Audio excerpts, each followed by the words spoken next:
Hey guys, how's it going? Welcome to Hold the Ball, HTV. Hope you're well. Thanks again, guys, for watching. Hope all is well where you are. We're going to get into it. I want to be talking about my thoughts on the halves pairing for Shaun Johnson. As we know, well documented, there's an addition to our halves, Ash Taylor, who'll be joining Shana Harris-Tavita as well as Kodi Nikorima, and those three will be fighting, battling, vying for that spot there to partner with Shaun Johnson. And I'll be giving you guys my opinions as to who I think should be the prime person to, I suppose, in saying that as well, it's all opinion based. We'll see what happens. But in saying that, before we get there, what do we normally do? Hit that intro.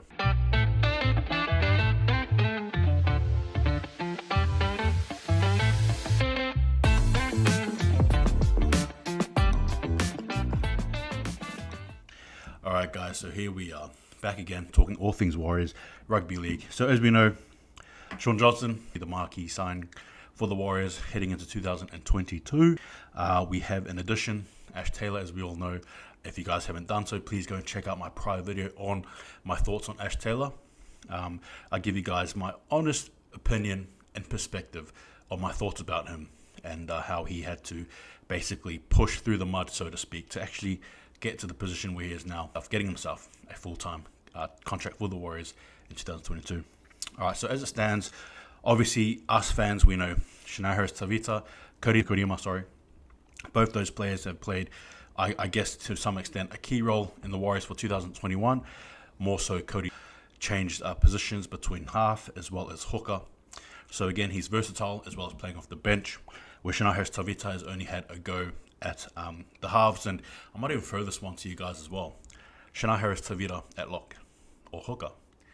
Anyway, obviously, you know, you're opening up a can of worms there because there's Wade Egan there, and obviously there's Tor Harris there too, two respective positions. But in saying that, again, food for thought, so we'll just see what happens.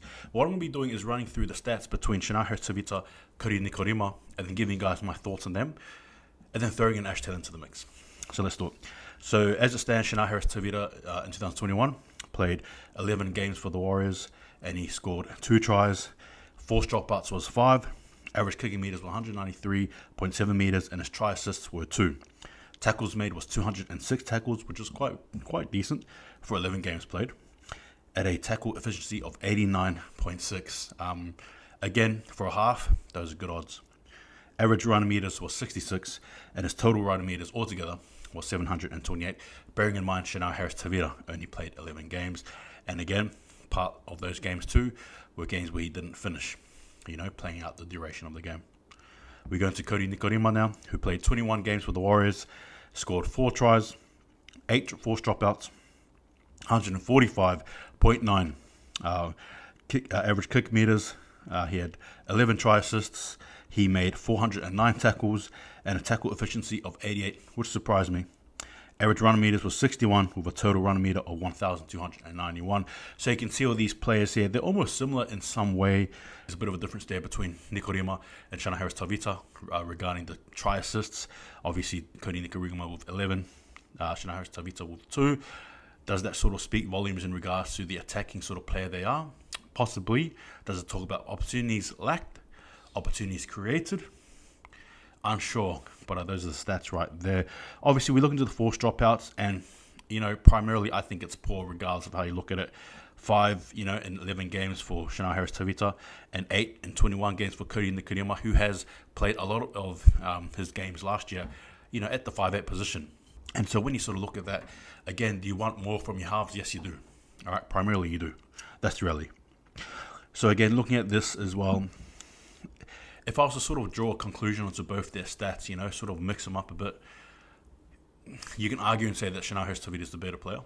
I think you can, particularly when you look at how he has sort of tried to play, I guess he tries to play more physical game, as you can see. Doesn't mind attacking the line a bit. But in terms of forced dropouts, something that needs to be worked on. When you look at Cody Nikorima, someone who's been given the front seat, so to speak, to attack, to drive, to grind. Again, look, sure, 11 assists, but at the same time, probably could have done more, I think, anyway. The general hope when you're looking at these two players is what can they bring this year, right? Can they be better than, right? I think that's probably the honest title of it is, can they be better than what they were last year? Obviously, Harris-Tavita as well. Unfortunately, injury prone. I don't want to label that, but what else do you call it when you see your star being injured more times than he is not? I don't know. Again, what do you sort of call that?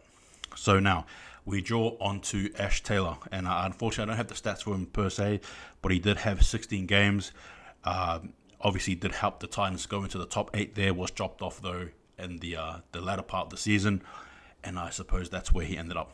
He had the Warriors. My thoughts on Ash Taylor have been well documented. If you guys don't know already, I do believe he holds something that can be the key for the Warriors. It might not be the ad-lib footy, much like Cody Nikorima, or it might not even be that sort of hard, gritty play that Harris-Tavita has, but it's a play that, in my opinion, comes from an experience. We've got to remember as well with Ash Taylor, again, he's been there, I think, in regards to building that hype around him, so to speak, and I don't mean that in a bad way, but we've got to admit that at one stage of his career, I think he truly was, going to be one of the better halves.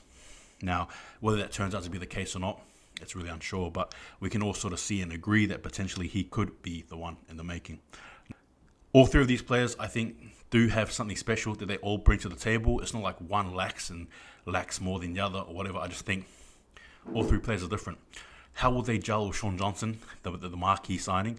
It all depends. Obviously, if I'm thinking about it from, just from an ad-lib sort of perspective, if you're going to be using Harris-Tavita or Shaun Johnson, I think Shaun Johnson will be taking more of the lead.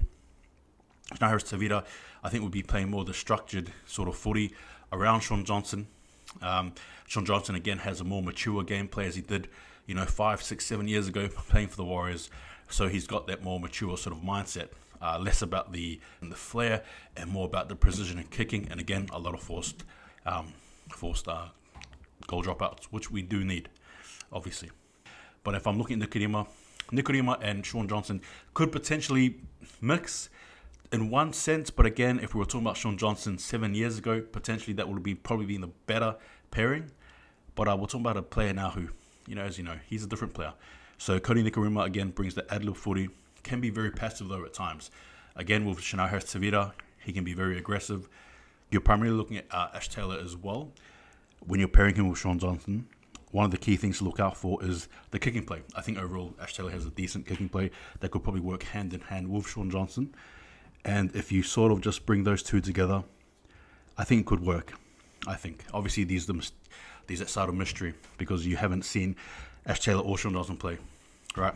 Nor have you seen Cody Nikorima play with Shaun Johnson. But I think for me personally, Ash Taylor would be the better signing, the better half to be with Shaun Johnson. Primarily because of the kicking game, the structure is there. And I guess if you're talking about the intangibles, things that you can't see, the characteristics, the attributes, Ash Taylor has that in spades, I believe, anyway. But look, in saying that as well, tell me what your thoughts are. Let me know what you guys think. Who do you think? Should it be Harris-Tavita? Should it be Cody Nikorima? Should it be Ash Taylor? Just let me know what you guys think. But that's it for me. I think I'm just looking at it from, I don't know, just a perspective, I guess. What player can do what, I don't know. I think it's probably a whole heap of mystery as opposed to something that's set in concrete. You just have to wait and see. It's experimentation, I guess, really. But I think ultimately for me personally, and again, I'm pushing my agenda. It's the Ash Taylor agenda. I don't give a damn. Ash Taylor agenda 2022. That's what we're doing. But yeah, it's my conclusion. What do you guys think? Harris-Tavita, Cody Nikorima, Ash Taylor. Who do you think would be the better pairing with Shaun Johnson? But in saying that, I don't think there's any right or wrong answers. Bear in mind, I do believe, though, that there will definitely be a lot of experimenting heading into 2022, which may make some of you guys sigh. That's the reality. Welcome to the Warriors. But in saying that, guys, take it easy. Thanks again for watching. And look, if you're new, don't forget to like, share, subscribe, all that good stuff there. Take it easy. I'll see you guys next time. And just remember, if you're one of these players and you want to play with Shaun Johnson, what do you do? Hold the ball. Take it easy. See you guys next time. It's all good. It's all right. I'll just stay there.